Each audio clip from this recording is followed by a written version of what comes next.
తెలంగాణలో వాయుగుండం ఎఫెక్ట్తో భారీ వర్షాలు కురుస్తున్నాయి. మహబూబాబాద్, ఖమ్మం, వరంగల్, నల్గొండ, ఆదిలాబాద్ సహా పలు ప్రాంతాల్లో భారీ నుంచి అత్యంత భారీ వర్షాలు కురుస్తున్నాయి.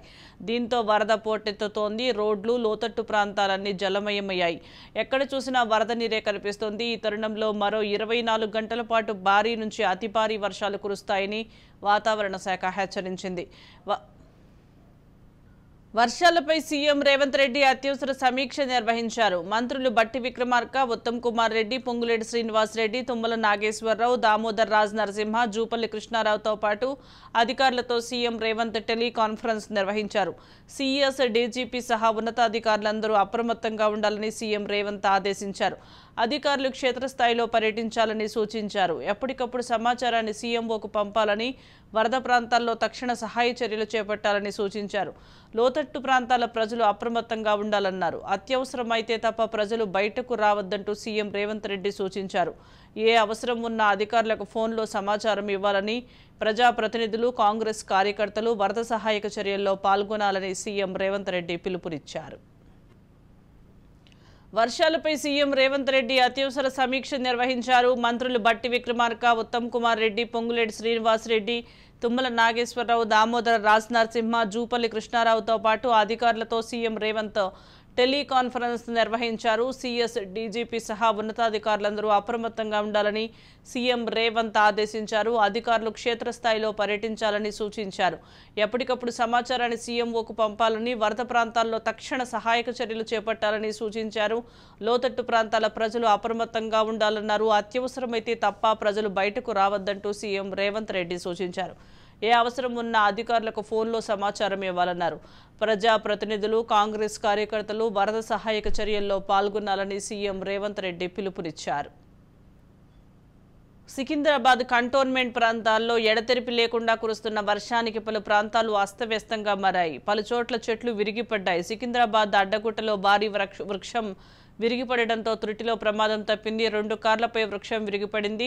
కారు వెనుక భాగంలో చెట్టు విరిగిపడడంతో ప్రమాదం తప్పింది. కంటోన్మెంట్, బోయిన్పల్లి, పుల్లారెడ్డి హౌస్ వద్ద రోడ్డుపై భారీ వృక్షం విరిగిపడడంతో రాకపోకలు నిలిచిపోయాయి. ఎన్డీఆర్ఎఫ్ బృందాలు వెనువెంటనే సహాయక చర్యలు చేపట్టి చెట్ల శిథిలాలను తొలగించి ట్రాఫిక్ను పునరుద్ధరించారు. భావన కాలనీ, అమర్జ్యోతి కాలనీలో భారీ వృక్షం విరిగి విద్యుత్ తీగలపై పడడంతో విద్యుత్ స్తంభాలు విరిగిపోయాయి. భారీ వర్షాలతో హుస్సేన్ సాగర్ నిండుకుండలా మారింది. బంజారా హిల్స్, కుకట్పల్లి నాలాలతో పాటు ఎగువ ప్రాంతాల నుంచి వరద పోటెత్తడంతో సాగర్కు భారీగా వరద చేరుతోంది. నీటి మట్టం ఫుల్ ట్యాంక్ లెవెల్ దాటడంతో తూముల ద్వారా నీటిని మూసీలోకి వదులుతున్నారు. దీంతో మూసీ పరివాహక ప్రాంత ప్రజలను జీహెచ్ఎంసీ అప్రమత్తం చేసింది.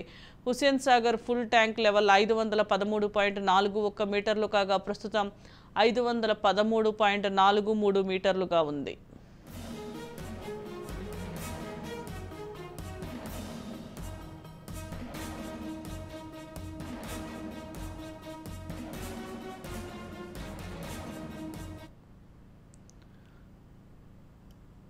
దీనికి సంబంధించి మరింత సమాచారం మా ప్రతినిధి తేజ అందిస్తారు. తేజ, చెప్పండి. తెలంగాణ వ్యాప్తంగా ఎడతెరిపి లేకుండా వర్షాలు కురుస్తున్నాయి. ఇప్పటికే ప్రజలు అప్రమత్తంగా ఉండాలని అధికారులు సూచించినట్లుగా తెలుస్తోంది.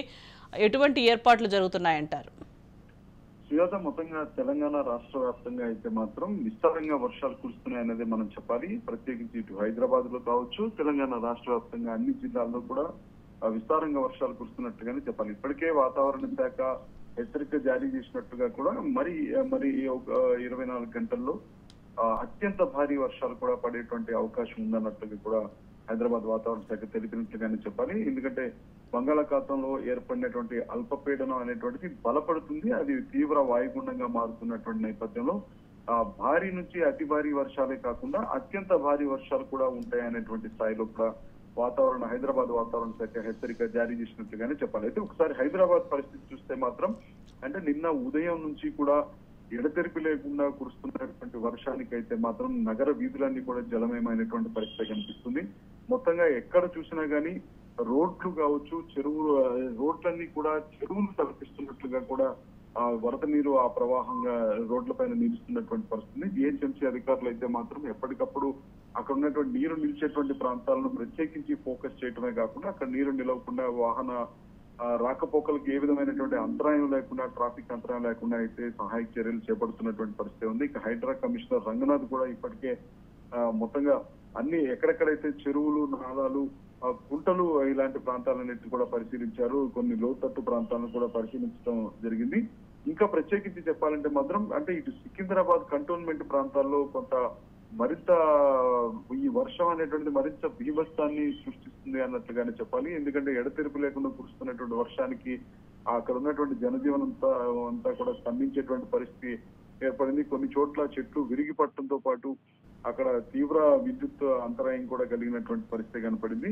అదేవిధంగా ఇక అడ్డగుట్ట ప్రాంతంతో పాటు సికింద్రాబాద్ కంటోన్మెంట్ దగ్గర ఉన్నటువంటి ఈ పుల్లారెడ్డి స్వీట్ హౌస్, ఈ పుల్లారెడ్డి హౌస్ దగ్గర అయితే మాత్రం అక్కడ ఒక చెట్టు భారీగా ఉన్నటువంటి వృక్షం విరిగి పడటంతో కొంత వాహన రాకపోకలకంతా కూడా తీవ్ర అంతరాయమే కలిగింది. మొత్తంగా కారు వెనక భాగంలో ఈ చెట్టు కూలటంతో కొంత ప్రమాదం అయితే తప్పింది అన్నట్లుగానే చెప్పాలి. ఏ విధమైనటువంటి ప్రాణ నష్టం అయితే జరగకపోవడంతో కూడా ఇటు అధికారులు కూడా కొంత ఊపిరి పీల్చుకున్నటువంటి పరిస్థితి. మొత్తంగా డిఆర్ఎఫ్ బృందాలు అయితే మాత్రం అక్కడికి చేరుకున్నాయి.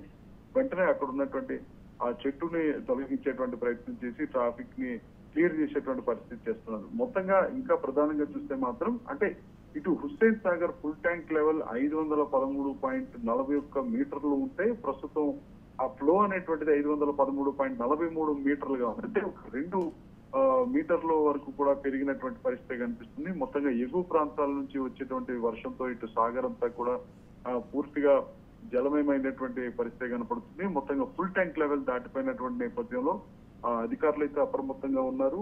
మొత్తంగా సీఎం రేవంత్ రెడ్డి కూడా పలువురు మంత్రులతో కూడా సమీక్షా సమావేశం నిర్వహిస్తున్నారు. ఎప్పటికప్పుడు టెలికాన్ఫరెన్స్ నిర్వహిస్తూ మొత్తంగా ఇప్పటికే రేపు అయితే మాత్రం స్కూళ్ళకు కూడా ఇటు ప్రభుత్వ పాఠశాలలకు కావచ్చు, లేదంటే ఈ ప్రైవేట్ పాఠశాలలకు కూడా మొత్తంగా సెలవు అయితే ప్రకటించారు. మొత్తంగా అధికారులు, ప్రభుత్వ ఉద్యోగులు ఎవరైతే ఉన్నారో వారందరికీ కూడా సెలవులు పెట్టడానికి అవకాశం లేకుండా సెలవులను అయితే మాత్రం 2 నుంచి 3 రోజుల పాటు రద్దు చేసినట్లుగానే చెప్పాలి. 24 గంటలు కూడా ప్రభుత్వ యంత్రాంగంలో ఉన్నటువంటి అన్ని శాఖల అధికారులు కూడా అందుబాటులో ఉండాలి. 24 గంటలు అందుబాటులో ఉండాలి. పరిస్థితులు చక్కబడేంత వరకు కూడా అందరూ అధికారులు అందుబాటులో ఉండాలనే స్థాయిలో సీఎం రేవంత్ రెడ్డి సూచనలు చేసినటువంటి నేపథ్యంలో అన్ని శాఖలు అయితే అప్రమత్తంగానే ఉన్నాయి. జిహెచ్ఎంసీ కూడా ఇటు అప్రమత్తంగానే అన్నట్లుగానే మనం చెప్పాలి సుజాత.